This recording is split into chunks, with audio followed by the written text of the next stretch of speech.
thought for the day.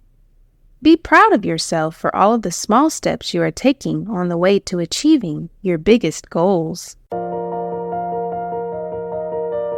Welcome to 7 Minutes for Yourself. I'm Christina Aina, and I'm so glad you've joined me for what I believe will be 7 of the most enriching minutes of your day. Let's take this time to reconnect with ourselves and improve our well-being.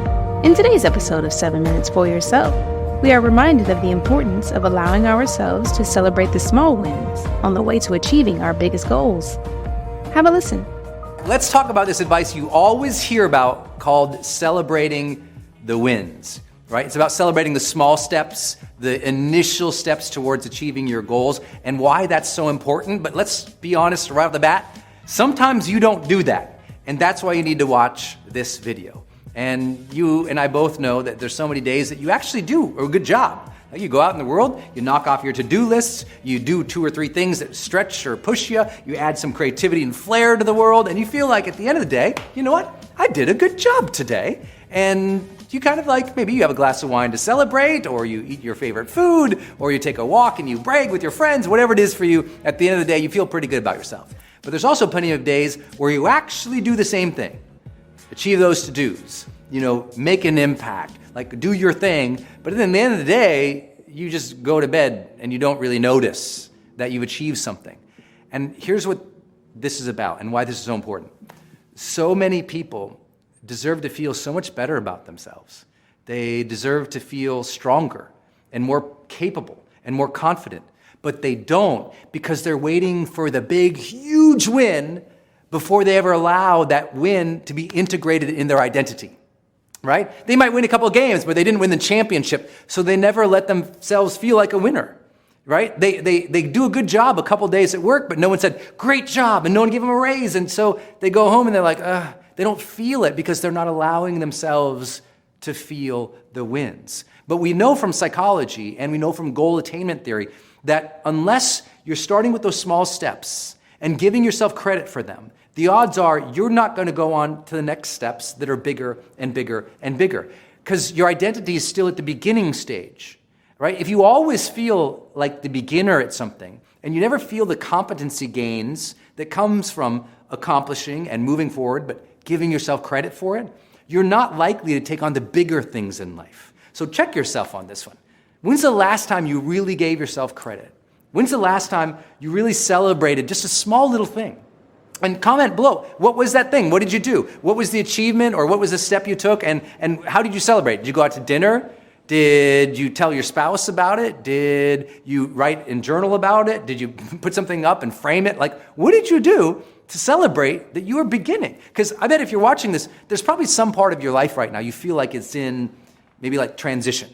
Your career is changing or you want it to change. Or your relationships are in transition, or you're in transition of your health. You're trying to get healthier. Something's going on. And so those little steps you're taking, are you celebrating them? Well, here's 3 ways that maybe will help you think through it and do it more often. Number 1, you need to have what we call a reflection schedule. I know, stupid fancy phrase, but you need to have a reflection schedule. If there is not a set time in the week that you sit down and you think about the wins that you had during the week, you won't do it. I mean, you'll be one of those people who do it on December 31st when you're looking back at the whole year and you're like, what did I do this year? Oh, I can't really remember. Do I feel good about this year? I don't know, right? You know what I'm talking about. So you need to have a weekly scheduled block time where you think about the week with the sole purpose of asking, what did I do well this week? What do I achieve this week? What went well this week? What good things happened that I didn't even anticipate? What good things did I do? How can I feel good about something that happened this week? What could I notice that happened that brought me joy or brought me fulfillment or brought me a sense of accomplishment or even just made me feel more connected? You need to have that weekly scheduled reflection time. I'll tell you, it's one of the most important parts of the confidence that I've gained in my own life because I wasn't a super confident kid. I kind of had to fake my way into it by just revving myself up and doing a lot of things that, personal, like motivational guys talk about, like rah-rah stuff. But we all know that's like a Band-Aid. At some point, we have to integrate our accomplishments and achievements into our identity if we're going to feel stronger. So when's your time going to be? For me, it's every Sunday night. Every Sunday night, I look back at the previous week and I ask myself about 10 questions, very similar to what I asked you.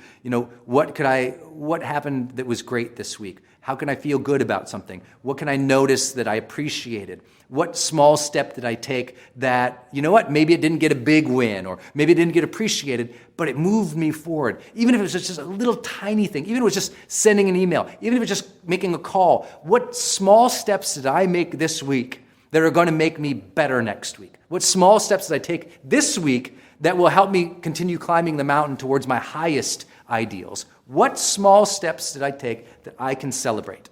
If I don't ask that question every Sunday, it just doesn't happen. So please start your reflection practice every week. That's my first idea.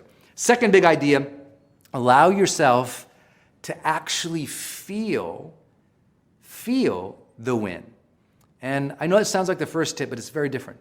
A lot of people, they'll journal, they'll write down a list. Yeah, I did this. And the reflection schedule becomes like a to-do list for them. Yep, I did that, yep. And they just write down a list. Look, you have to relive it and feel it and integrate it if it's really going to generate confidence for you.